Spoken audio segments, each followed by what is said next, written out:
J'ai souhaité pour cette élection présidentielle intervenir sous forme de 3 ouvrages. J'avais présenté celui-ci qui s'appelle Décoloniser les provinces et qui est explicitement sous-titré Contribution au présidentiel. Et puis je suis en train de finir ce soir même, soir de deuxième tour de présidentielle, cet ouvrage qui s'appelle La Cour des miracles et qui est un carnet de campagne, qui sont des carnets de campagne. Et j'ai écrit une petite centaine de textes. J'ai eu l'occasion d'en lire quelques-uns ou d'en proposer le contenu quand j'étais jusqu'à ce jour au fond de mon lit avec un lumbago et de la morphine et de la cortisone. J'en sors, cette petite voix un peu abîmée, et je viens d'écrire ce texte pour faire une synthèse d'une certaine manière de cet ouvrage, mais c'est en même temps le commentaire de ces années, je dirais, de campagne, parce que ça a duré quand même au moins 2 bonnes années, de campagne qui nous ont conduit à l'élection d'Emmanuel Macron ce dimanche 7 mai 2017. Alors, je vous lis le texte, ça me permet d'être plus précis que si j'improvise, même si j'ai écrit ce texte-là, parce qu'il y a des analyses qui méritent d'être précises, en l'occurrence. Ce texte est intitulé « Les loups sont entrés dans Paris ». Et le sous-titre est « Macron, poupée gonflable du capital ». Le dispositif a bien fonctionné. Comme prévu par le capital, Emmanuel Macron a été élu dans le fauteuil du général de Gaulle. Si ça n'avait été lui, ça aurait été Fillon en second choix. Il fallait placer à ce poste un serviteur de l'État maastrichtien, ce Moloch totalitaire qui impose la religion du veau d'or et place ses desservants là où ils doivent se trouver pour bien faire fonctionner la machine. Au moment de l'hystérie française anti-Trump, j'avais écrit dans Le Point et dans l'Obs qu'il n'y avait rien à craindre de ces rodomontades et de ses promesses, car il était une ruse de la raison capitaliste. Comme Hillary Clinton, il était le candidat du capitalisme et, une fois élu, il était certain qu'il ne pourrait rien faire d'autre qu'obéir au capital. C'est ce qui attend Macron dès sa prise de pouvoir. Comment ce dispositif l'ayant conduit au pouvoir a-t-il fonctionné? Il s'agit de Macron, bien sûr. Avec la grossière complicité du système médiatique qui est lui-même aux mains du capital. Nombre d'articles parus sur Internet ont donné les noms, les collusions, les journalistes, les supports, et ces précieuses informations permettent d'effectuer les organigrammes de ces machines de guerre faisant partie du dispositif. Les hommes d'affaires n'investissent pas dans la presse écrite, les radios ou les télévisions par pure philanthropie. Ils se servent de ces supports, qui sont par ailleurs grassement financés par l'argent du contribuable sans lesquels ils s'effondreraient, pour vendre les produits qui leur permettent des retours sur investissement. Pour un patron, de presse ou d'industrie, des patrons ou des assurances, des communications ou de la grande distribution, des banques ou des médias, le chef de l'État est un produit qui permet un retour sur investissement. L'argent circule à flot dans les perpétuels renvois d'ascenseurs qui font communiquer ces dispositifs. Quiconque pointe un doigt généalogique sur cette machine de guerre capitaliste passe pour un complotiste. Qu'on y prenne garde, celui qui stigmatise le complotiste a la plupart du temps intérêt à cacher qu'il fonctionne comme une pièce majeure dans cet appareil, le système, comme il est dit parfois.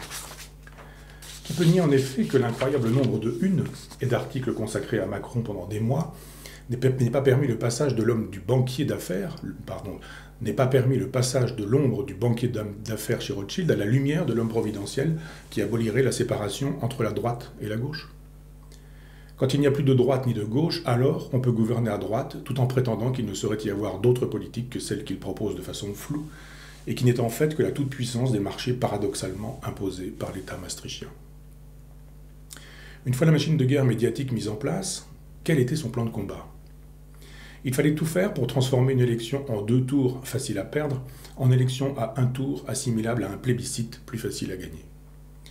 Rien de mieux pour ce faire que de pousser Marine Le Pen autant que possible pour qu'elle soit au second tour, tout en accompagnant ce mouvement d'une stigmatisation dans les médias afin qu'elle ne soit pas élue. La machine de guerre a donc rendu possible la participation de Marine Le Pen aux élections tout en disant en même temps qu'elle était un danger pour la démocratie puisqu'elle portait rien moins que les programmes de Vichy, de Pétain et des nazis. Les visites de Macron à Oradour, puis le lendemain au mémorial de la Shoah, ont été les moments les plus visibles de ce plan de guerre. Si Marine Le Pen était fasciste, pourquoi lui laisser les mains libres? Si le système lui a laissé les mains libres, c'est qu'elle n'est pas fasciste, mais que la présentation de ces éléments de langage, avait son utilité dans le dispositif. Pour les besoins de la transformation d'élections en 2 tours en une élection présidentielle plébiscitaire à 1 tour, il fallait ensuite discréditer ceux qui combattent l'État maastrichtien et défendent une Europe des États souverains. Les éléments de langage sont connus. Depuis Maastricht, voter contre l'Europe libérale, c'est prétendument voter contre toute Europe. Comme s'il n'y avait qu'une seule idée possible de l'Europe. Donc, être nationaliste, donc vouloir la guerre, alors que la guerre civile est à nos portes, déjà préparée par la politique sans partage imposée depuis plus d'un quart de siècle par ce libéralisme totalitaire. Ajoutons à cela que, parmi les éléments de langage repris jusqu'à l'écœurement par la presse dominante, l'électorat en faveur d'une Europe des nations souveraines comme contre une Europe libérale est présenté comme rural, provincial, campagnard, sous-diplômé, inculte, puis, ne reculons devant rien, comme raciste, xénophobe, vichiste et antisémite. Comment faire passer ces éléments de langage dans la campagne? En faisant de telle sorte que les candidats qui s'opposent à l'Europe libérale soient caricaturaux. Jean Lassalle, avec son fort accent béarnais, ses tirades lyriques, ses prises de parole folkloriques, faisait tout aussi bien l'affaire que Jacques Cheminade, qui a pour programme d'installer des colonies sur la Lune avant de conquérir Mars, ou bien Philippe Poutou, qui affirme que le policier assassiné sur les Champs-Élysées par un terroriste islamiste n'aurait peut-être pas été tué s'il n'avait pas été armé. Sinon, Nathalie Arthaud, professeure d'économie et de gestion dans un lycée, qui veut, comme un prof qui met un élève perturbateur à la porte de sa classe, nationaliser illico les banques et les entreprises sans indemnité compensatoire.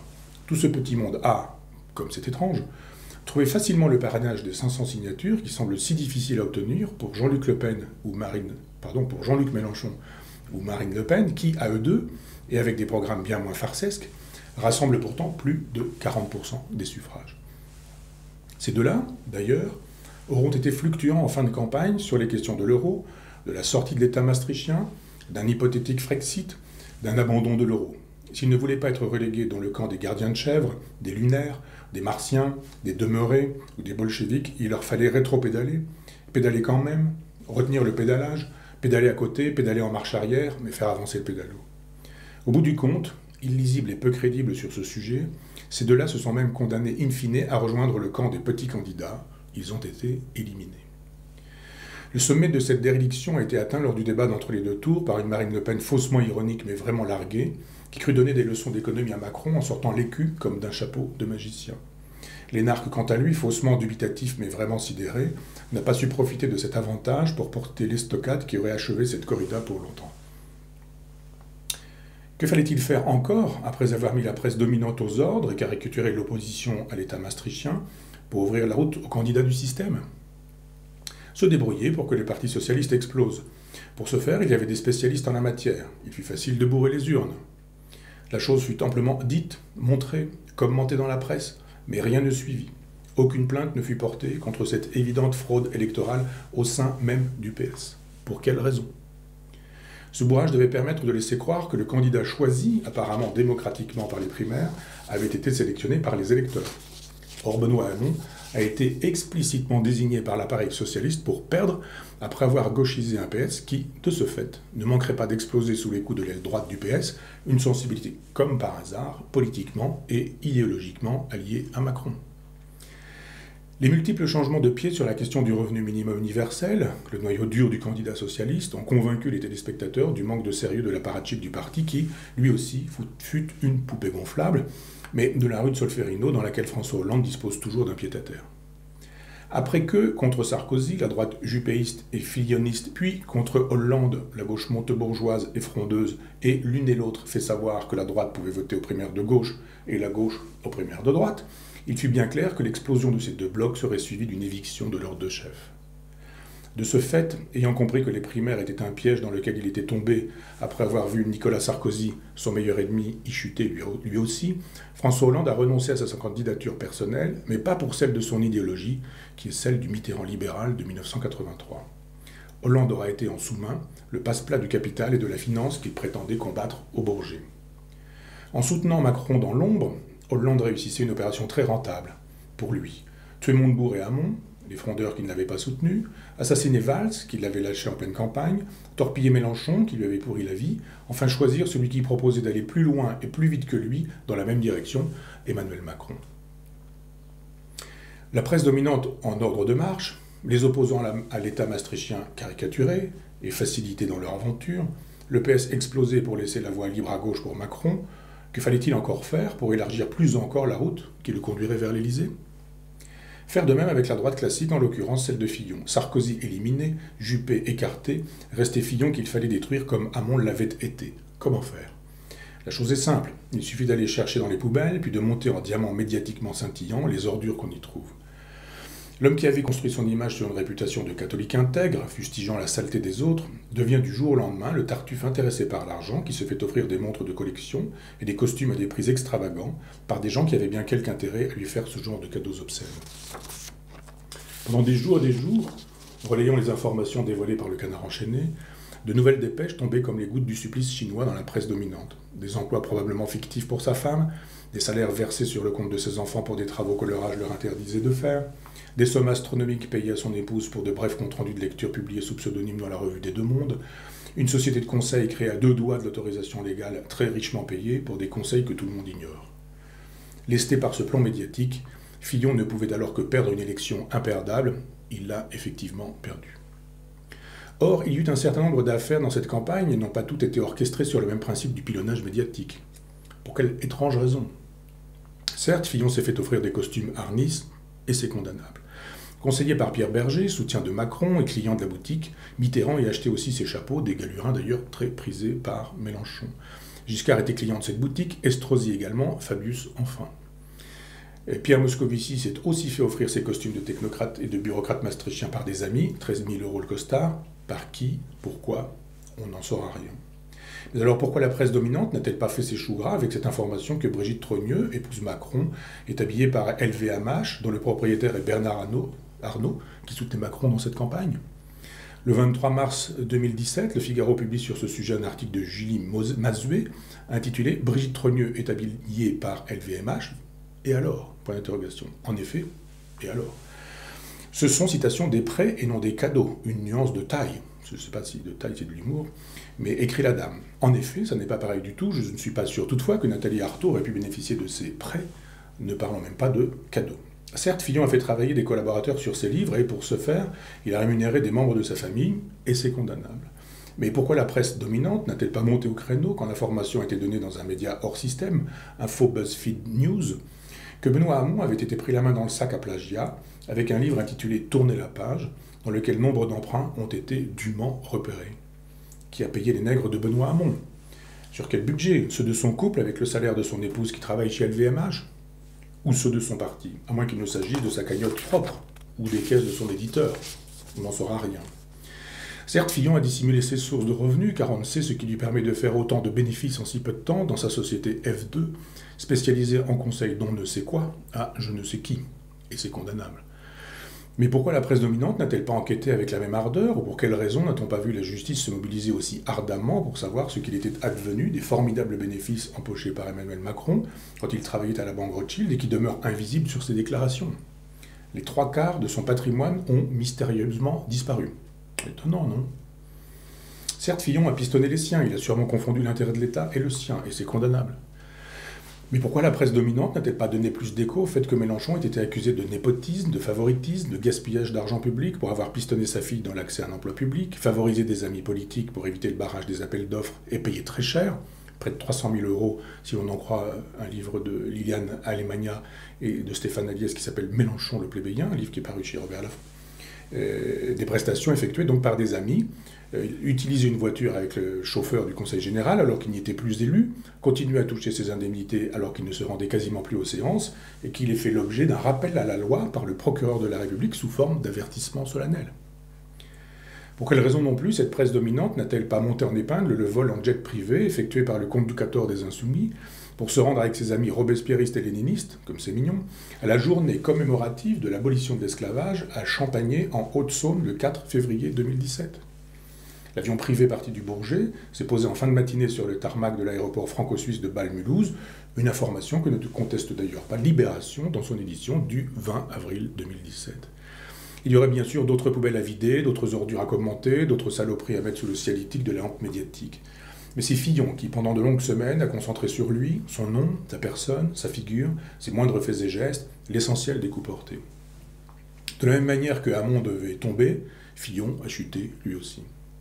En cassant le PS en deux, avec une aile droite récupérable par Macron et une aile gauche sommée de se consoler chez Mélenchon, puis en cassant les Républicains en deux, avec une aile gauche très compatible avec Macron et une aile droite divisée pour aller se faire voir chez Le Pen, la route au centre devenait un boulevard pour le candidat du capital. Pendant que les droitiers de la gauche et les gauchistes de la droite allaient chez Macron, les gauchistes de la gauche et les droitiers de la droite n'avaient plus qu'à passer leur tour, du moins pour cette fois-ci. Résumons la stratégie du dispositif mis en place par le système pour assurer l'élection en un seul tour du candidat du capital dont on est sûr qu'il sera l'homme lige des marchés financiers mondialisés. Premièrement, lancer la presse du capital, subventionnée avec l'argent du contribuable par l'État libéral, dans l'aventure en pesant de toutes ses forces en faveur de Macron. Deuxièmement, sélectionner, financer et ridiculiser les opposants à l'État maastrichtien libéral, condamnés à faire de la figuration en jouant le rôle des dits petits candidats. Troisièmement, faire monter le plus possible Marine Le Pen tout en la diabolisant dans le but d'obtenir qu'elle soit au second tour, afin de transformer une élection périlleuse à 2 tours en un royal plébiscite de maréchal à un seul tour. Quatrièmement, organiser une grande messe sous prétexte d'antifascisme pour obliger les électeurs à voter Macron, sous peine de passer pour un défenseur du national-socialisme. Cinquièmement, bourrer les urnes socialistes afin de mettre en avant le candidat choisi pour perdre et casser le PS en deux. Sixièmement, sortir de vieilles affaires pour tuer le tueur de Juppé de Sarkozy en polarisant le grouillement médiatique sur ses seules affaires et casser les Républicains en deux. Septièmement, contraindre la gauche et la droite, l'une et l'autre cassées en deux, à choisir leur aliment à Macron, ou bien le cul de batte-fosse des oppositions avec privation des prébendes politicates qui vont avec et assimilation aux fascistes. Convenons qu'on pouvait ne pas se soumettre à ce dispositif en ne votant ni au premier ni au second tour de cette élection dont j'ai dit depuis des années que son gagnant serait, quoi qu'il arrive, un exécutant de l'État maastrichtien. Précisons pour conclure que, par hubris, par démesure donc, 2 personnes ont été les idiots utiles de cette stratégie. L'idiot utile, c'est celui qui, dans le vocabulaire de Hegel, est la ruse de la raison de l'histoire. Il croit agir alors qu'il est agi. Il imagine décider alors qu'il est décidé.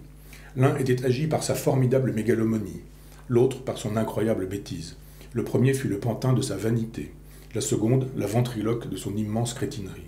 Il voulait être Robespierre, il eut un thermidor sans guillotine, elle souhaitait être Jeanne d'Arc, et le feu n'a pas pris. D'abord Mélenchon, qui, en refusant une stratégie d'union de la gauche, très tôt avec le PCF de Pierre Laurent, et très tard avec le PS de Benoît Hamon, a montré qu'il n'était mu que par son égocentrisme, son narcissisme, sa vanité, sa fatuité. Car le peuple au nom duquel il ne cesse de parler est le moindre de ses soucis. La preuve, l'état dans lequel il le laisse avec cette élection de Macron. Le dégagisme dont il avait fait son mot d'ordre lui a sûrement plus donné raison qu'il ne l'aurait souhaité. Il est au fossé. Ensuite, Marine Le Pen, qui plus que jamais illustre à ravir la thèse du livre que Renaud Dely lui consacre sous le titre Marine Le Pen, avec cet excellent sous-titre « Une bobo chez les fachos ». Son projet politique ne tenait que dans la configuration d'une sortie de l'État maastrichtien. Elle a eu une décennie pour travailler sur ce sujet afin de le défendre dans ce débat de second tour dont elle savait qu'elle y serait. Elle ne l'a pas travaillé, chacun l'a vu, elle est au fossé. Le système s'est réjoui de l'hystérie de Mélenchon et de l'impéricide de Le Pen. Face à ces 2 catoblépas, le monstre qui dans la tentation de Saint-Antoine de Flaubert se dévore lui-même, il n'avait nul besoin de concentrer ses troupes de ce côté-là. D'ailleurs, le soir du premier tour, l'élection était déjà jouée. 2 semaines plus tard, ceux qui en auraient douté doivent cruellement en convenir. Ces 5 prochaines années vont être celles d'un capital qui dispose à l'Élysée d'un agent plus zélé que Hollande, dont la flaccidité empêchait la brutalité. D'un agent plus zélé ou plus ductile, plus souple, plus malléable, plus jeune, plus banquier aussi. Hollande peut se réjouir. Il quitte l'Élysée en ayant placé un homme lige qui aura plus que lui le courage de se zider, ce qui n'est pas très difficile. À cette aune, il peut désormais guetter sa cote de popularité. Nul doute qu'elle remontera pendant ces 5 prochaines années. En revanche, celle de Macron entame sa chute dès demain. Bon quinquennat.